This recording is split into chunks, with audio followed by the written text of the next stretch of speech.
bombe. Perezida wabo wari umuhanga mu gufata umwanzuro kandi ntayoborwe n'amarangamutima, Franklin Roosevelt, yapfuye mu buryo butunguranye ahita asimburwa n'umunyamahane wari umwungirije, Harry Truman.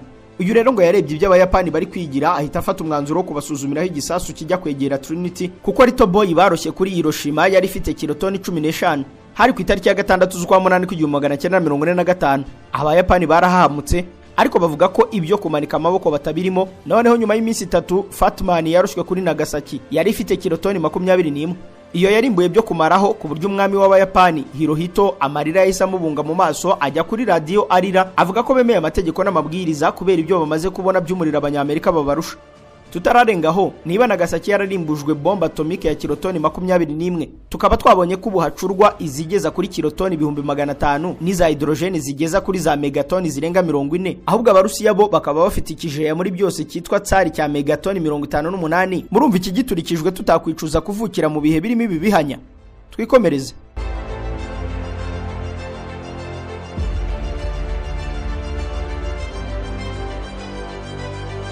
Nyuma y'uko Amerika igaragarije iyalamagordo ko umuntu ashobora kurunda hamwe umuriro akawuturitsa ndetse bakanabikorera abayapani isi yose bireba, byatumye ibihugu byose bita bipfukama hasi bitangira kuvuga biti ndakuramutsa Amerika uhorana biturika kandi wahebuje ubuhangange abandi bose.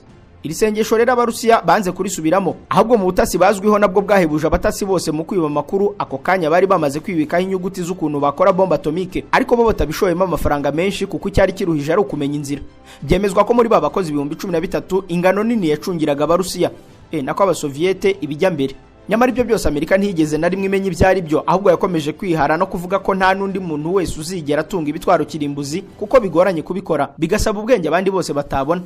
Mu mpeshyi y'1998 umunyamateka Aldrich Richard yanditse mu iriburiro ry'igitabo British Intelligence and the Anglo-American Special Relationship During the Cold War ati baba abanyamerika n'abongereza nibigeze batekereza ko hari undi wese uzatunga ibiturika kirimbuzi. Nyamara ku isamoya z'igitondo z'itariki ya 29 z'ukwa munani ku1949 indege y'ubutasi ya Amerika Boeing B-29 Super Fortress yari icunze ikirere yabonye uguturika kudasanzwe mu gace ka Semipalatinsk ho muri Kazakhstan.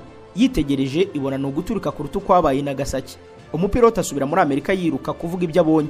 Icyari cyabaye nuko abasoviete nabo bari bamaze kubona intwaro kirimbuzi bisi nkuba ya mbere Fast Lightning. Icyubahiro cya Amerika bahise bakigabana kuko bomba atomike ya mbere y'abarusiya yari ifite kilotoni 21, mu gihe Fatman yari ifite 20. Tayari irushanwa ryahise ritangira, noneho induru ziravuga ku buryo bavuye no kugukora bomba atomike bajya kugukora bomba hydrogene. Nabwo abarusiya banikira abanyamerika kugeza noneho bombe zo mu bwoko bwa tsari nazo z'ubukana buhambaye zibonetse. Ibyo babivuyeho batangira gutanguranwa noneho kugera mu isanzure. Nabwo abarusiya mu 1961 boherezayo Yuri Gagarin, abo umuntu wa mbere wakandagiye mu isanzure. Leta z'Ubumwe za Amerika zirumirwa. Nubwo uko guhangana kwakomeje, nyamara ku itariki ya 3 z'ukwa 10 ku1952 abongereza babifashijwemo n'abanyamerika bafatanyije muri Manhattan Project nabo baturikirije ku kirwa cya Montebello igisasu kirimbuzi bisi gihuhusi cy'umuyaga Hurricane ifite kilotoni 25. Abafaransa nabo babicungiye hafi nyuma y'imyaka 8 abongereza biyerekanye nabo bwa mbere bajya muri Algeria bakolonizaga muri commune ya Legan, berekana igisasu kirimbuzi bise Gerboise Bleu. Hari ku itariki ya 13 z'ukwa 2 ku1960 bagituritsa ubukana bwa kilotoni 70. Nyuma y'imyaka n'abashinwa baturikije Miss Q na kilotoni 22. Mu 1974 abahinde bakurikiyeho no mu bikubara byinshi baturitse Smiling Buddha na kilotoni 10 zonyine. Umwanzi w'ubuhinde ari we Pakistan nawe yanze kubyihanganira, maze mu 1998 mu misozi ya Lascaux atungura isi n'icyitwa Chagai 1 ifite kilotoni 40.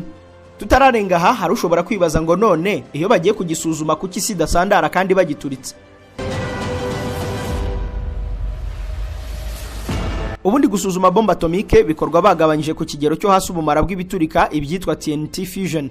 Ni nko kunywa icyayi agakombe kamwe karimo ikiyiko kimwe cy'isukari, warangiza ugafata kandi gakombe ugashyiramo ibiyiko 1000 by'isukari, birumvikana n'urukombe rwo kunyweramo rukaba runini. Dukomeje rero, igihugu cya Korea ya ruguru cyakomeje kwihishahisha mu miheno, kiryumaho nk'umwana uri gukora mu nkono, maze ku itariki ya 6 z'ukwa 10 2006 mu majyaruguru y'igihugu muri Hamgyong bahasuzumira igiturika banze gutangaza izina, ariko abahanga barabisuzumye basanga cyari gifite kilotoni hagati ya 12 na 15. Hagati aho hakaba ikindi gihugu cyitwa Isiraheli isi yose ishinja kuba gitunze bombe atomike kuva hagana mu 1960 kuko n'ubundi abayahudi aribo badukanye ubugenge bwo kubicura, ariko abayahudi kugeza aya magingo ntibigeze bemera ko hari na kimwe batunze. Gusa igitangaje babarizwa muri za koperative zose z'abatunze, abagenzura n'abarinda ibitwaro kirimbuzi. Mu mbonerahamwe irambuye ubu tuganira, isi ihunitse ibitwaro kirimbuzi n'imitwe yabyo igera ku 12,119, gusa ibifite ubukana bwo gukora ni 3,880 ubariyemo bomba ya hydrogene na bomba atomike. Muri ibyo byose Abarusiya bahunitse 45.4%, Amerika 42.7%, Abashinwa 4.1%, Abafaransa 2.4%, Abongereza bakagira 1.8%, Pakistan 1.4%, Ubuhinde 1.3%, Israel bikemezwa ko ari 0.7%, mu gihe Korea ya ruguru ibarirwa 0.2% by'ibiri ku isi yose. Ibyo bihugu kugeza ubu nibyo byonyine bizwi ko bitunze ibitwaro kirimbuzi. Ibyo kandi uko bikurikirana ni nako n'ubuhangange bwabyo mu kugira ijambo n'ubudahangarwa mu bikorerwa ku isi bikurikirana. Ibyo bakabikesha ibyo bitwaro kirimbuzi.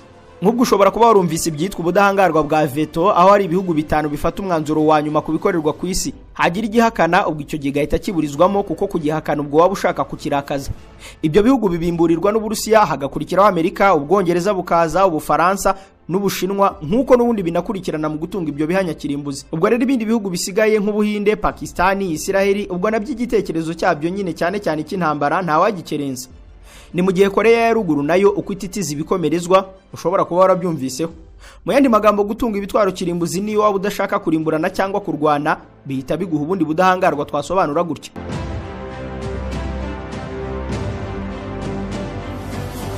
Associate Professor Mark Bell ni umwarimu wa siyanse politike no kwigwizaho imbaraga kw'ibihugu muri kaminuza ya Minnesota. Mu 2015 ubwo yari ari gukorera impamyabumenyi y'ikirenga PhD muri kaminuza ya Massachusetts Institute of Technology and Research, yavumbuye ikintu kikigenderwaho ku ibanga ry'ibitwaro kirimbuzi n'ihame rya politike ryitwa nuclear embodiment. Ibi ngibi bigenekereje wabyita nk'akanyabugabo k'ibitwaro kirimbuzi.